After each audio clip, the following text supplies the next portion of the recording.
વિરોધનો અવાજ।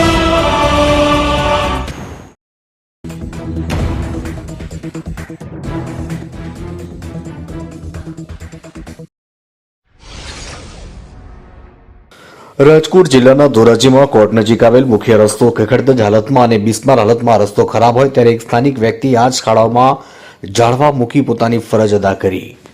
ધોરાજી કોર્ટ નજીક આવેલ મુખ્ય રસ્તા અતિશય ખરાબ હાલતમાં હોય મસ્ત મોટા ખાડાઓ પડી ગયા છે ત્યારે આ ખાડાઓને લઈને અકસ્માત ન થાય તે માટે એક સ્થાનિક વ્યક્તિએ ખાડાઓ પર ઝાડવા મૂકી તંત્રને જગાડવા માટેની પોતાની ફરજ અદા કરી।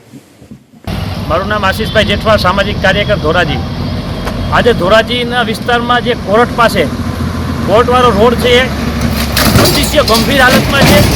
મસ્ત મોટા ખાડા પડી ગયેલા છે અને ગમે ત્યારે જાનહાનિને અકસ્માત થાય તેવો ભય છે।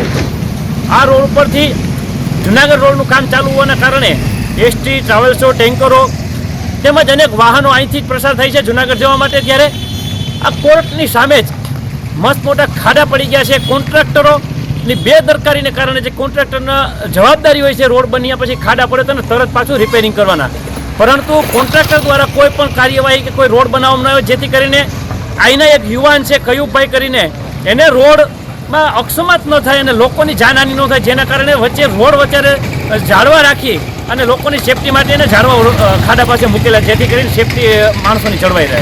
તમારી શું માંગણી છે? અમારી માંગણી એ છે નગરપાલિકા અને કોન્ટ્રાક્ટર દ્વારા જે તાત્કાલિક રોડ પડ્યા છે, રોડમાં ખાડા પડ્યા છે, એ ખાડા રિપેરિંગ કરવામાં આવે, જેથી કરીને અકસ્માત ન થાય।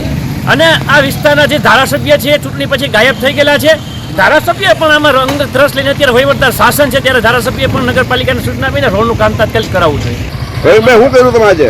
કાંઈ નહીં, ઝાડવા રહી ગયા રોડ માટે ખરાબ થતો કોર્ટ પાસે આટલો રસ્તો ખરાબ છે, નેટ બંધ કર્યો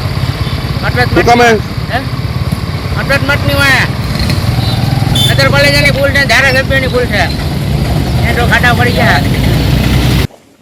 ધોરાજી નગરપાલિકા તંત્રની ઘોર બેદરકારી સામે આવી। ઘણા સમયથી કોર્ટવાળા માર્ગ અતિશય ખરાબ હાલતમાં હોય, તંત્ર દ્વારા કોઈ કામગીરી હાથ ના ધરાતા સ્થાનિક વ્યક્તિએ આ પડેલ ખાડામાં ઝાડ મૂકીને અકસ્માત ન થાય તે માટે તંત્રને જગાડવા માટેનો અનોખો પ્રયત્ન કર્યો હતો। ધોરાજીથી અલ્પેશ ત્રિવેદીનો રિપોર્ટ।